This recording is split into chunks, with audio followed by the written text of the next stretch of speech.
Namaste. We carry forward our discussion on human population and conservation, and in this lecture, we shall have a look at human development and sustainable development. Now, human development and sustainable development have become very important today because we have a large population. Now, when we have a large number of people, and all of these people require certain resources, they require food, they require clothing, they require houses, and so on. At the same time, they also require a large amount of resources for their development. They require electricity, they require computers, internet connection, good health services, and so on. Now, when the society tries to provide them with these resources, then these resources can be provided either in a sustainable manner or in an unsustainable manner. What is the difference? When we provide the resources in a sustainable manner, we think about the future and we say that okay, we have so much of resources on this planet and we cannot use all of these resources for ourselves, because if we use up all the resources, nothing will be left for the future generations, for our children and our grandchildren. And so we try to reduce our resource use. We try to use as much resources as are very much essential, and we try to get them through ways that are as renewable as possible. That is, if you have an option whether to use electricity using coal or electricity using, say, solar photovoltaics. So a sustainable resource usage would go towards the renewable sources of energy such as the solar cells. Because we need to conserve our coal and our natural gas and our petroleum even for the future generations.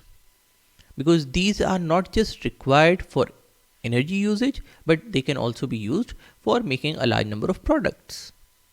These are chemicals and they can be used in that way as well. And so when we talk about sustainable usage, we say that okay, we are going to reduce our consumption and we are going to save for the future. This is very similar to what people do for their retirement planning.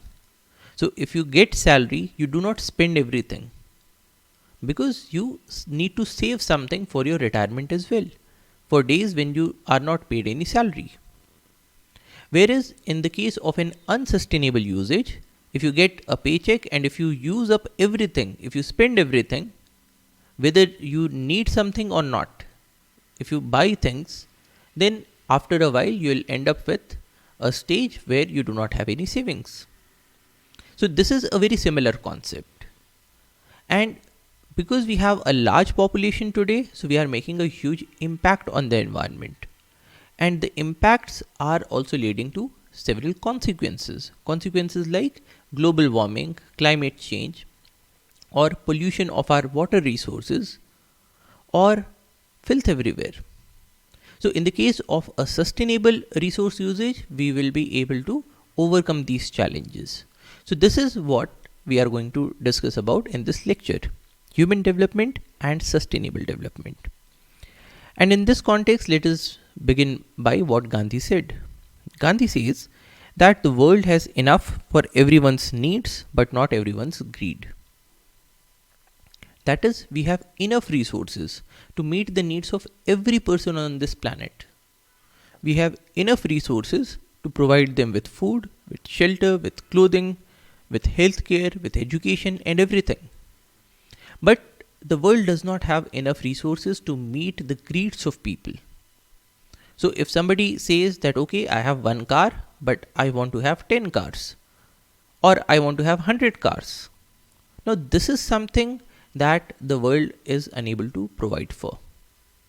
If somebody says that okay, I need to have a television in every room in my house, that is something that the world will probably not be able to provide for. If everybody moved into such a lifestyle, then we will very soon run out of our resources. And so the world has enough for everyone's needs, but not everyone's greed. And so if we want to have a planet that is supporting us for a very long period of time, we will have to forego the greed. And this is the crux of sustainable development. Sustainable development tries to meet everybody's needs, but not the greed. So sustainable development is defined as development that meets the needs of the present. That is, we are not saying that we are not going to fulfill the needs of people. It is development that meets the needs of the present, but without compromising the ability of the future generations to meet their own needs. That is, we will provide for the needs of people. We will do a development that provides for everybody's needs, but we will do it in such a manner that we are not hampering the interests of the future generations. That is, if to meet our current needs of electricity, if we use up all of the coal, if we use up all of petroleum, all of natural gas, then the future generations will be in a very precarious state when it comes to meeting their energy needs. If we trash the planet to such an extent that it becomes inhospitable, it becomes unlivable, if we emit so much amount of carbon dioxide into the atmosphere that the global warming and climate change melt all the glaciers, and so most of the areas become flooded, there are huge climate extremes. In such a situation, how will our future generations meet their needs? We will be putting them in a very sorry state of affairs. And so that is not sustainable development. Sustainable development is one that meets the needs of the present without compromising the ability of the future generations to meet their own needs. And the most important thing is that it is not the same as economic growth. There is a difference between growth and development. So what is growth? Whenever we talk about development, in the layman terms, we always refer to it as the growth. So a society becomes more developed when the GDP increases. That is the normal way of thinking. But that is not development. That is only growth. Increase in GDP is only growth. Growth refers to increase in size or the level of output. So basically, if you see a child growing, then every year the child increases in its size. The child increases in its weight. That is growth. That is not development. So increase in size of something, increase in the level of output of something, increase in GDP, all of these are only growth. Whereas development is the process by which the economic well-being and quality of life of a nation, region, or local community are improved according to targeted goals and objectives. That is, development is a process. It is not a one-shot thing. It's a process. It continues for a very long period of time. And what does this process do? It improves the economic well-being and quality of life. So it not just provides people with more money, but it also improves the quality of life of a nation, region, or local community are improved according to targeted goals and objectives. That is, if we talk about, say, child development, then child development is not the same as growth. So when the child increases in size and weight, that is growth. But when the child learns new things, when the child has got a better grasp over his or her own reflexes, when the child learns how to speak and so is able to communicate with others, then we say that there is a child development that is happening. A development of the mental faculties, a development of the physical abilities. Now, when we talk about development, it's not the increase in size of something. It is a process in which something is improved, not increased, but something is improved. So, the ability to think is improved, the ability to communicate is improved, the ability to do something is improved. Now, that is child development. And similarly, when we talk about the development of the society, then something gets improved. So, for instance, when we talk about economic growth, we were saying that, okay, the society will produce more things. That is growth, increase in the output. But then, if you produce a large quantity of grains, but these food grains are not available to people.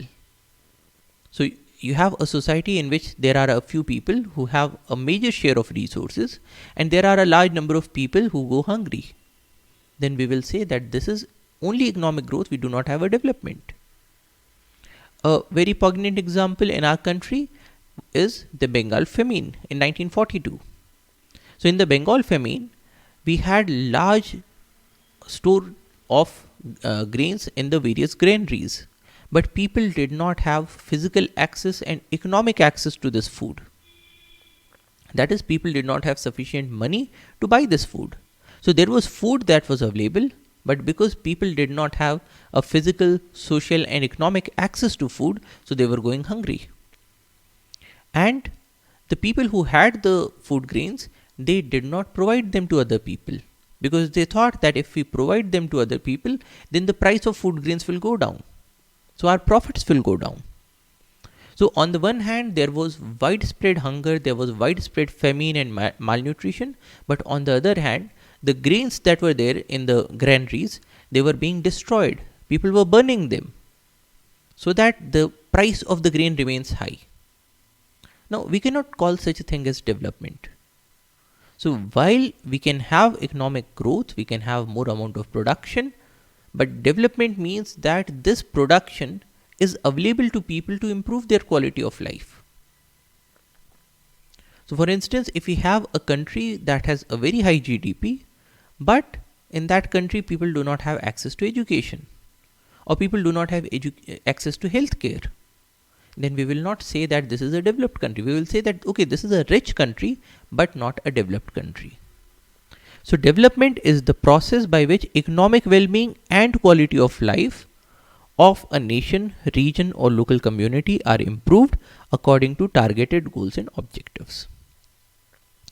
And basically, we define 3 dimensions of human development. We can look at human development by the life expectancy index. How long can a person expect to live in a particular country? So if people have a longer life expectancy, it means that they have access to healthcare. It means that they have more productive life that can be used to improve the well-being of not only themselves but also of their society. So life expectancy is a very important indicator of human development. Second, we have education index.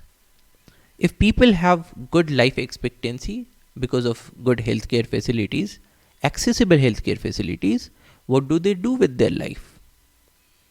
Are they educated or not? Do they have access to education or not? Because when people have access to education, then they can think more. They can develop their interests. They have a better ability to do what they want to do. So it provides them with certain amount of freedom of opportunity. So education is another factor that we consider when we are talking about human development. So the first is life expectancy, second is education, and third is income.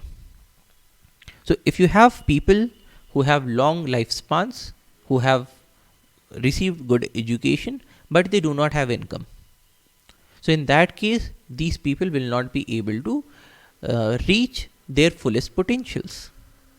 So to allow people to reach their fullest potential, to allow people to develop their abilities, they also require a certain amount of income. And so we will say that a society becomes developed when these 3 things increase. People have a better life expectancy, mainly through access to better healthcare, or access to better sanitation, or access to clean drinking water, or access to sufficient amount of food. So that has to be made available to everybody, so that the life expectancy increases.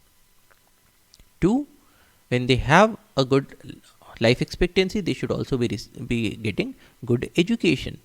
So what is the access to education in a country? If you have a country where education is so expensive that people cannot afford that, or you have villages where you do not have any schools, so people have to walk a long distance to go to a school, and in that case a large number of people just drop out of school. We will not call that a developed society. So education is also important.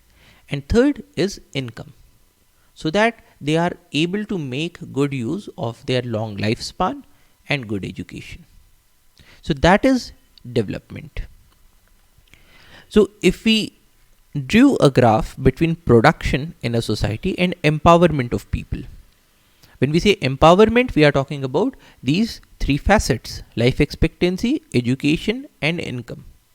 So this is on the x-axis, and the production in the society or the GDP is on the y-axis. And if this is the production possibility frontier, meaning that the country can choose any point here, but this is the limit to which the country can go to, because in any country we have a fixed amount of resources. So we cannot just go on increasing production, because after a while we will have a shortage of raw materials, we will have a shortage of, say, electricity, we will have a shortage of land, and so on. So things cannot go to infinity. So there is a limit to the amount of production and the amount of empowerment that any country can do. But when the country tries to increase that, when the country tries to improve upon that, say by bringing better technology, then the country has got two options. One is only to increase production. So in this case, we will be having economic growth without development, because we are increasing the production. So this is growth, but probably this production increase is coming into the hands of very few people. That is, the wealth is getting hoarded by a certain set of people. It is not translating itself into better life expectancy, better education, and better income for the large masses. Then we will say that this is economic growth without development. On the other hand, we can also have development or empowerment without an economic growth. So in this case, the country is trying to increase the development of its citizens. So it is not trying to increase the production, but it is probably trying to increase the access to healthcare or access to education. So the focus is towards development. That is also possible. Or the country may try to increase both of them. So the country may try to have better technologies to increase production, and at the same time also increase the accessibility of the fruits of economic growth. So we can have economic growth without development, we can have development without economic growth, or we can have economic growth and development together. Now, if we have economic growth and development together, that is the best state. But this increase in economic growth has to be sustainable, because if we only focus on economic growth, if we do not focus on development, then we can have the hazards of unsustainable development.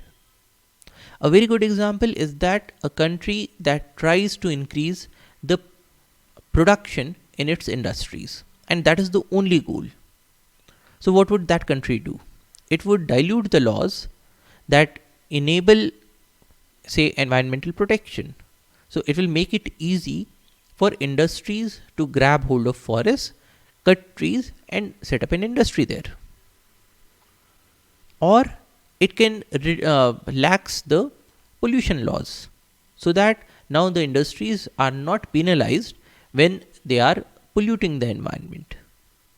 And in such a situation, the industries will find it easier to thrive, because there are less rules and regulations that the industries have to comply. So in that case, we will have setting up of more number of industries. But in the absence of good environmental laws, what will happen is that the forests will be reduced, so people will not have access to the ecosystem services. There will be lots of pollution, which will have an implication on the health of people. So probably the life expectancy would go down. People will start to die because of the large amount of pollution that is there in the environment. So in that case, we will say that this country is focusing only on economic growth, but not on the development of its citizens. And whenever we have situations where countries go for economic growth, and typically unsustainable economic growth, we see a large number of problems that come up. So there are issues such as overconsumption, in which case the societies overuse the resources that are available, and then they run out of resources. That is, if we take up all of the groundwater in an attempt to increase agricultural production, then after a while there will be no more groundwater left and the agricultural sector will collapse. So this is a hazard of unsustainable development, overconsumption. We also observe things like large scale habitat destructions. Now the habitats are not just for wildlife. The habitats play a very important role in sustaining the human society as well. They clean air, they clean water, they permit groundwater recharge, they save our soils from erosion. And when there is a large scale habitat destruction, then all of these facilities that are being provided by a well functioning ecosystem, they get lost. So this is another hazard of unsustainable development. We see desertification. Now desertification often occurs when you remove the trees, you remove the vegetation, perhaps to make way for industries or to make way for agriculture. So the tree cover is lost. Then you overuse the water resources, and so you are out of water. Now this leads to a situation where you have a piece of land with very little amount of water and with very little tree cover. Now the trees would have protected the soil against drying, against desiccation, because the trees provide shade. In the absence of trees, the soil will get heated up very much because of the sun's rays, and the soil will dry up. And in this way, the deserts keep on expanding. So if you observe desertification in a society, that is a result of the unsustainable growth. Another is acidification of our oceans, primarily because of the large amounts of carbon dioxide that we have been spewing into the atmosphere. Now, ocean acidification has also long-term impacts on the society. Why? Because it kills a large number of organisms. It not only kills organisms like corals, which are made up of calcium carbonate, but it also reduces their habitats. So, if we talk about a species such as fish, which lays its eggs in the corals, then once the corals are gone, then these fishes also do not have a place to lay their eggs. And so slowly we will start to observe that the amount of fishes in the oceans will go down. Now, fish is a very important resource for people because they are a very good source of proteins. So once the fish catch goes down, we will observe that people now have to spend more money to get their proteins. And those people who are unable to get the more expensive sources of protein, they will now begin to suffer from malnutrition. And with this malnutrition, probably the life expectancy would go down. So ocean acidification is also having a direct relationship with the development of societies. So this is another impact of unsustainable development. Ozone depletion. So when the society releases large amounts of chlorofluorocarbons, then the ozone gets depleted. And in such a situation, the ultraviolet rays of the sun can easily reach the surface of the planet, exposing human beings and increasing the chances of diseases such as cataracts or skin cancer. Now that again is having a direct bearing on the development of the society, the human development, because now people will be more sick. The life expectancy would also probably go down. Another impact is changes in the biogeochemical cycles such as nitrogen cycle. So we have changed a large number of biogeochemical cycles to such a large extent that now we are having an excess of nitrogen in many of our water bodies. Now that leads to eutrophication, meaning that there is a very fast growth of algae and other water plants, which then take up most of the space in the water body. Once that happens, and when these plants and algae die, then during the decomposition of their bodies, all of the oxygen in the lake is used up. And so the lake becomes anoxic, a lake without oxygen, which then kills off all the organisms that are there in the lake. Now, once that happens, the societies that are living nearby lose their access to things like potable water or lose their access to food like fishes. That is another impact of unsustainable development that we are observing. Loss of biodiversity and extinctions. They have been increasing like anything. And when we have a loss of biodiversity, it makes ecosystems less resilient, less resistant to changes. And when the ecosystems collapse, then we lose all the ecosystem benefits. Another impact of unsustainable development, or changes in the distribution of organisms, changes in biodiversity. We are observing changes in the climate. And when there is a climate change, then the extreme events in the climate, they increase in their frequency and they increase in their magnitude. So these days we are observing that in areas that are drier areas, they are becoming even more dry. When there is rainfall, there is an excess of rainfall, leading to a flood-like situation. When there is a temperature extreme, it goes to such a huge extent that people start dying out of heat stroke. Now, when we have situations like this, when we have a situation when we are having more number of hurricanes and with even greater intensity, even greater magnitude, even greater speeds, then these also impact the human societies. They lead to large scale destruction of property and large scale loss of lives. Now, we cannot say that that is development.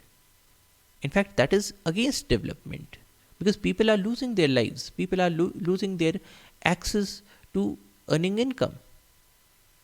So that cannot be development. So this is another impact of unsustainable development, because we are doing such a great amount of climate change because we are overusing the resources. We are overusing our fossil fuels and releasing a large amount of carbon dioxide into the atmosphere. That is leading to global warming and climate change. And so that is again another impact of unsustainable development, or rather unsustainable growth. Then there is large scale soil erosion, changes in geomorphology. Now, when there is soil erosion, then it has a direct impact on agriculture. It has an impact on water quality. It has an impact on the sedimentation of our dams, of our waterways. We cannot say that that is a development because that harms people. Similarly, we are observing large scale changes in geomorphology, because when you have more amount of soil erosion, then more amount of deposits are getting made in the case of the deltas. On the other hand, when we construct a dam, then there is a large amount of sediment deposition wherever the dam is, and the deltas are getting deprived of the sediments. So these are changing the geomorphology of the planet. Earlier, the calcium rich deposits used to be found only in the cave environments, in things like stalactites or stalagmites or pillars. But now we are finding deposits that are derived from concrete, lime, mortar and other calcareous materials very much outside the cave environment. So that is not a natural thing. So that is another impact. We are observing changes in stratigraphy due to increased sediment load and deposition, primarily because of deforestation and construction activities. So these are changing the stratigraphy of the planet. We are observing changes in the elements in the atmosphere. When we burn fossil fuels, we release that carbon into the atmosphere that was stored over millions of years. And that carbon is less in carbon 14 and it has more amount of carbon 12. And so the carbon 12 carbon 14 ratio in the atmosphere is changing. We are also observing that the radionuclides that are released from nuclear fallout and atomic reactors, they are now making a place in the planet. And in this case, the radionuclides such as cobalt or strontium are now increasing in such a large extent that they are now also posing a major problem in certain locations. We are observing changes in the soil. We are observing waterlogging, desertification, buildup of pesticides and other chemicals in the soil. And that is not good for the health of the soil. There are large scale introductions and invasive species that are spreading in different areas because of unsustainable development. We are not taking adequate precautions to ensure that the invasive species are not introduced into other areas and they do not spread. And when we do not take sufficient precautions, we actually become a mode for the movement of the invasive species. That again leads to large scale destruction of the habitats. We are observing pollution. And not only do we have air pollution, water pollution, sound pollution, but these days light pollution is also becoming a major threat. Because in most of our towns and cities, so much amount of light is getting produced that it also is having a negative impact on a large number of species. A very good example is turtles. So when turtles hatch on the sea coast, they typically use the light differences to navigate towards the seas.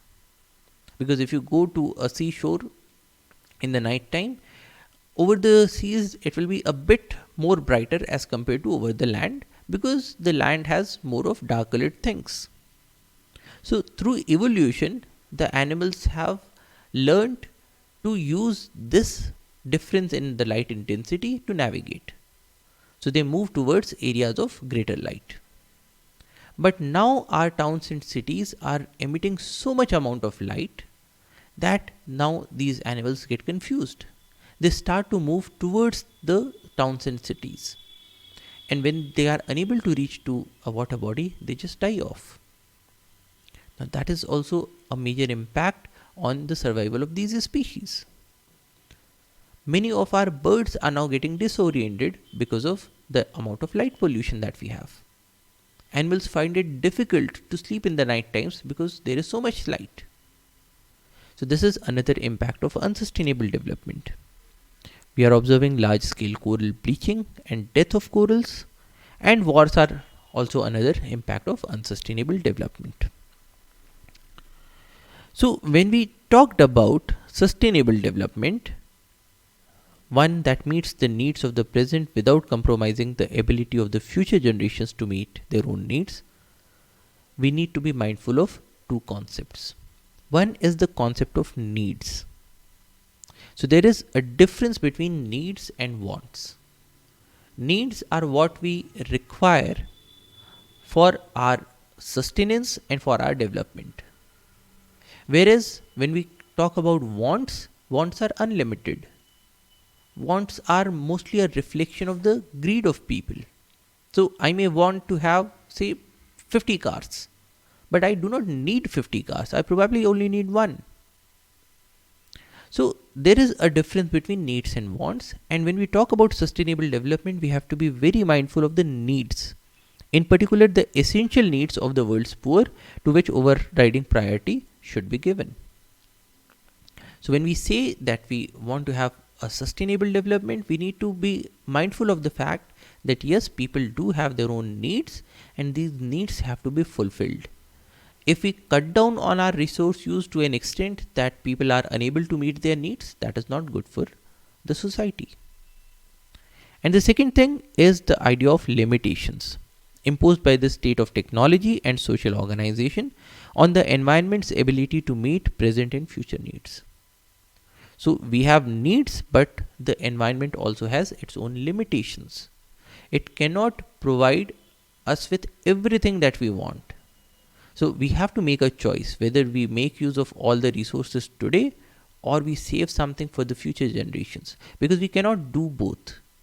We cannot say that okay, we will use all of the coal, all of the petroleum, all of the natural gas, and the future generation should also have coal and petroleum and natural gas. No, because the supply is limited.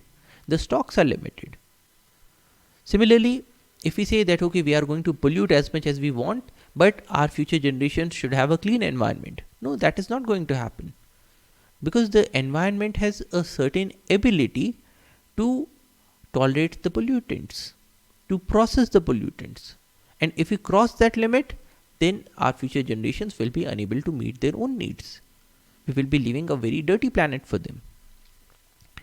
So this is important to keep in mind. There are concepts of needs and there is an idea of limitations imposed by both the state of technology and the social organization on the environment's ability to meet the needs of the present and the future generations. So, when we talk about sustainability, there are three pillars of sustainability. We can talk about environmental sustainability, economic sustainability, and social sustainability. So, when we talk about sustainable development, we should have all of these three. Now, what does that mean? Environmental sustainability puts a focus on things like ecosystem services. So, if you want to have environmental sustainability, you need to ensure that the ecosystems are well functioning and they are able to provide the services in an unhindered way. It talks about things like green engineering and chemistry. That is, we should use engineering and chemistry in such a manner that we release less and less amounts of pollutants into the atmosphere, or into the water bodies, or into the land. So, when we have a focus to use technology and especially chemistry in such a way that we make little use of resources and we generate less amount of pollution, then we are talking about environmental sustainability. It includes things like maintenance of air quality and water quality, reducing the effects of stressors like pollution, greenhouse gas emissions, and so on, especially on different organisms. Resource integrity by minimizing waste generation to prevent accidental release in the future. So, what is this resource integrity? We have got two options. Say we generate a large amount of waste and we store that waste. So, we can say that okay, we are saving our future generations by storing the waste so that it is not released into the atmosphere or into the environment. But if you store the waste, then there is always a chance of having an accident. And so, when we talk about environmental sustainability, we should try to reduce the amount of waste generation. Merely storing the waste in some location is not going to help. So, these are different examples of environmental sustainability. When we talk about social sustainability, then we are talking about environmental justice and empowerment of communities that are burdened by pollution. So, when we talk about things like the polluter pays principle, we are talking about the social sustainability. If you pollute the environment and you cause a negative side effect on the communities, when people become diseased, their health is impacted, their life expectancy is impacted, then you will have to pay to compensate for these damages. So, when we talk about these things, we are talking about social sustainability, environmental justice, and empowerment of communities that are burdened by pollution. Similarly, in social sustainability, we also talk about protection, sustenance, and improvement of human health, increasing the participation of stakeholders. How much voice do the stakeholders have when there is a decision being made? So, if a factory is being set up in a certain area, do the people in the locality have a voice to say that is this factory going to generate a huge amount of pollution? What are the steps being taken to reduce pollution and so on? Are they heard or not? Are they asked for their views or not? We also talk about education about sustainability, especially in schools and colleges. Do people talk about sustainability, or are they only talking about the physical aspects? They are not talking about sustainability. In the chemistry education, is green chemistry taught or not? When we talk about making of roads, do we talk about making underpasses or not? When we talk about the economics of production, do we also consider the economics of sustainable production or not? So, education about sustainability is also a part of the pillar of social sustainability. Then we also have protection, maintenance, and access to resources, and promotion of sustainable living. Does the society promote sustainable living or not? For example, in a country, do we have, say, tax breaks if people want to go for electric vehicles or not?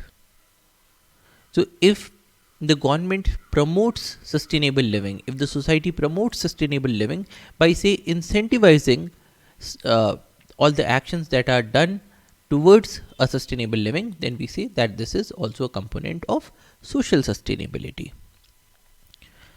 And when we talk about economic sustainability, we want to have a job security for everybody.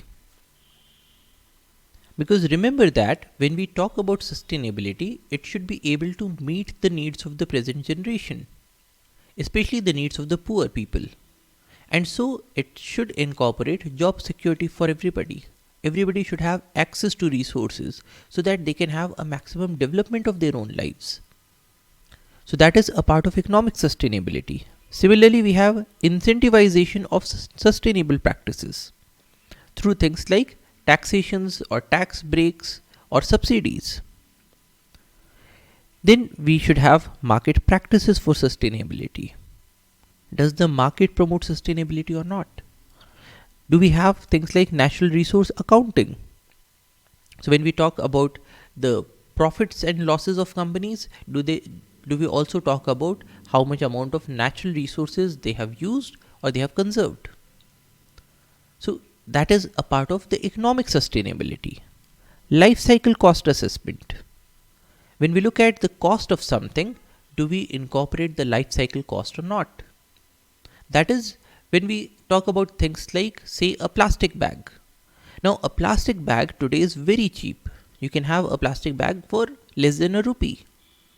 But if you look at the life cycle cost, the life cycle cost is tremendous.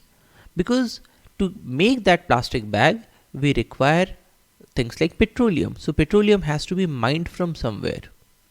That has its own environmental consequences. Then there is a huge amount of transportation that happens. When the plastic bags are manufactured, they also lead to the emission of pollutants. So this is all happening before the plastic bag even got made. So even before making of the plastic bag, it led to emission of greenhouse gases, it led to destruction of habitats. Now, once you have the plastic bag, once you are done with using the plastic bag, it is generally thrown somewhere. And a large portion of the plastic bags that we are using are getting released into the environment. They get into our water bodies, they get into the oceans. Once they are in the oceans, animals confuse them for food. They eat up these plastic bags, which then choke up their intestines. So this is leading to a huge loss of biodiversity. If we wanted to preserve and conserve our biodiversity, we would have to devise mechanisms through which these plastic bags would be removed from the environment. That again would mean a tremendous amount of cost. Now, who pays these costs? The people who are using the plastic bags or the people who are living in the areas that are near to our coasts? Because once you have a large amount of plastic bags that are thrown into the environment, then the fish catch would reduce, which would impact the earnings of the coastal communities. When you throw the plastic bags, then a large number of our beaches will be trashed. And so that would impact the amount of tourists that come to visit these places. Again, we are impacting the income of the local communities. We are impacting the health and the economic conditions of the local communities. And in these cases, the people who are using the plastic bags are not paying the cost. But if all of these life cycle costs were incorporated into the cost of the plastic bag, so when we talk about the buying and selling price of a plastic bag, if we incorporated all of these costs, then probably the plastic bag would have been much more expensive. And if you increase the cost of the plastic bag, then less and less number of people would want to use this plastic bag. It would become more unaffordable for a large portion of people, which ultimately would be good for the environment. So when we talk about economic sustainability, we ask the question, are the life cycle costs assessed and are they incorporated into the cost of various things? And similarly, do we have cost structures to reduce the risk and promote new technologies? Because a large portion of the newer technologies are more efficient technologies. They help us reduce our consumption of resources. They help us reduce the amount of pollution that we are causing. So when we talk about economic sustainability, we also ask the question, does the society promote the development and usage of newer technologies? again through means of incentivization, such as things like tax breaks. So these are the components of economic sustainability. And when we incorporate all of these three into the accounting framework, we talk about the triple bottom line. That is, if we want to go for sustainability, we should not just look at the sales that a company makes and the expenses of the company. We should also look at the social, environmental, and financial costs and benefits to the society. When these are incorporated, we are talking about the triple bottom line. Now, in this context, we can talk about weak and strong sustainability. Weak sustainability assumes that natural capital and manufactured capital are essentially substitutable and considers that there are no essential differences between the kinds of well-being that they generate. Meaning that if you overuse the natural capital and make manufactured capital, that is okay for the society. That is, if you say overuse the coal and petroleum and natural gas, but you are giving people electricity, so that is okay. We do not need the natural resources separately from the manufactured resources. That is weak sustainability. The only thing that matters is the total value of aggregated stock of capital, which would be at least maintained or ideally increased for the sake of future generations. In such a perspective, it does not matter whether the current generation uses up non-renewable resources or dumps carbon dioxide in the atmosphere, as long as enough machineries, roads and ports are built in compensation. Now, this is weak sustainability. But we also have the viewpoint of strong sustainability, which assumes that natural capital and manufactured capital are essentially non-substitutable, and considers that there are essential differences between the kinds of well-being that they generate. That is, the kind of well-being that people get out of visiting a forest area and seeing a tiger is very different from the kind of well-being that they would have received if this area was cut and converted into, say, a farmland. And for the fullest well-being of the society, we need both these kinds of well-beings. So both natural capital and manufactured capital need to be at least maintained or ideally increased for the sake of the future generations. So we need to maintain and increase both natural and manufactured capital. So if we look at the differences, the key idea in strong sustainability is that the substitutability of natural capital by other types of capital is severely limited. You cannot trade one for the other. Whereas weak sustainability assumes that these are perfectly substitutable. Consequences: certain human actions can entail irreversible consequences, is what the strong sustainability believes. Whereas weak sustainability says that, okay, if there is environmental degradation, we can have technological innovation and monetary compensation, and that is fine for the society. So it's a weak form of sustainability. In the case of strong sustainability, the issue is conserving the irreplaceable stocks of critical natural capital for the sake of the future generation. So these have to be conserved. But in weak sustainability, the total value of the aggregate stock of capital should be maintained or increased. So it considers that there is nothing that is irreplaceable. In the case of strong sustainability, the key concept is critical natural capital. So this is capital, so this is critical, so this has to be maintained. In the case of weak sustainability, it only looks at optimal allocation of scarce resources. So they can be used or even overused, that is fine. And in the case of strong sustainability, the scientific knowledge is an input for public deliberation, so it focuses on procedural rationality. Whereas the weak sustainability says that technical and scientific approach are necessary for determining thresholds and norms, and so it only talks about instrumental rationality. That is, in the case of strong sustainability, we say that, okay, the society should decide which of the stocks are replaceable and which of the stocks are irreplaceable. So the people should have a say, the stakeholders should have a say.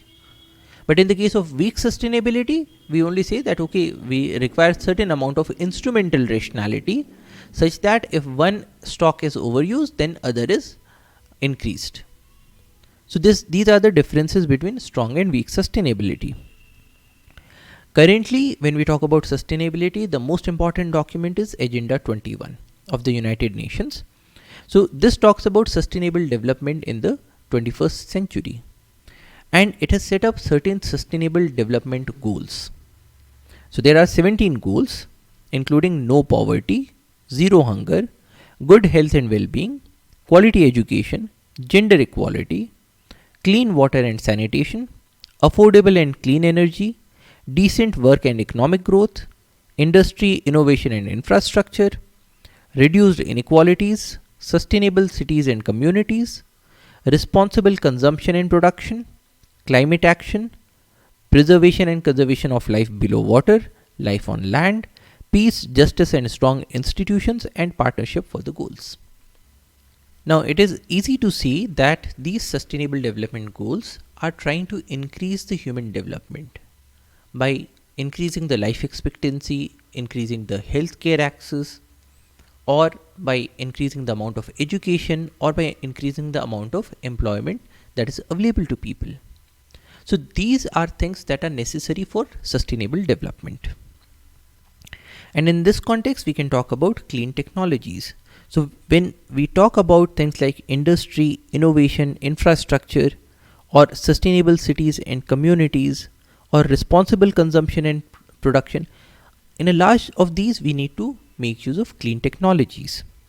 It refers to any process, product, or service that reduces negative environmental impacts through significant energy efficiency improvements, the sustainable use of resources, or environmental protection activities. So clean technology does three things. It can make use of energy efficiency improvements or sustainable use of resources, primarily using less amount of resources, and environmental protection activities to reduce the negative environmental impacts. And here we have themes like renewable energy, water purification, air purification, sewage treatment, environmental remediation, solid waste management, energy conservation, and appropriate sustainable technologies. And the examples include things like environmentally friendly energy and energy storage, using power generation with renewable energy, things like solar cells and photovoltaics, solar thermals, geothermal energy, wind, biogas, sewage gas. Environmentally friendly use of fossil fuels, such as combined cycle power plant, where you have an assembly of several heat engines to increase the efficiency, or cogeneration plants, which have a simultaneous generation of electricity and useful heat, high performance power stations, carbon dioxide reduced power generation, storage technologies including mechanical, electrochemical, electrical and thermal storage, efficient grids including smart grids using automation and technology, and local and district heat grids. Then another theme is circular economy. So we have things like waste collection and transport infrastructure, separation and sorting technologies, waste utilization, including recycling and thermal waste treatment, waste disposal, such as safeguarding and removing of contaminants and hazardous waste, reduction and utilization of landfill gas, environmental remediation, including land rehabilitation and ecological restoration, sustainable water management, such as water procurement and treatment technologies, including groundwater monitoring and water purification, water utilization, where we talk about the components of the water distribution system to reduce the losses in the whole system. We make a water distribution grid so that everybody has access to water in a sustainable manner. And we try to increase the efficiency in water utilization, both in the residential sector and in the commercial sector. Then there is sustainable mobility using alternative fuels such as biofuels, natural gas, hybrid drives, electric drives, and fuel cell drives. So we are trying to reduce our dependence on the fossil fuels. Then there is a talk of alternative drive technology such as efficient combustion engines, environmentally friendly vehicle design. Then we have infrastructure and traffic control, including things like intelligent traffic control, because a lot of energy is also wasted when people are waiting at the red light signals. So can we make it more intelligent so that the stoppages at the red lights are reduced? Integrated traffic infrastructure, electric charging stations, natural gas fueling stations. Then there is sustainable mobility management, including car sharing and vehicle fleet management. Resource and material efficiency, including cross-sectional technologies such as biotechnology, nanotechnology, mechanical and process engineering. Newer materials like compound materials and bioplastics.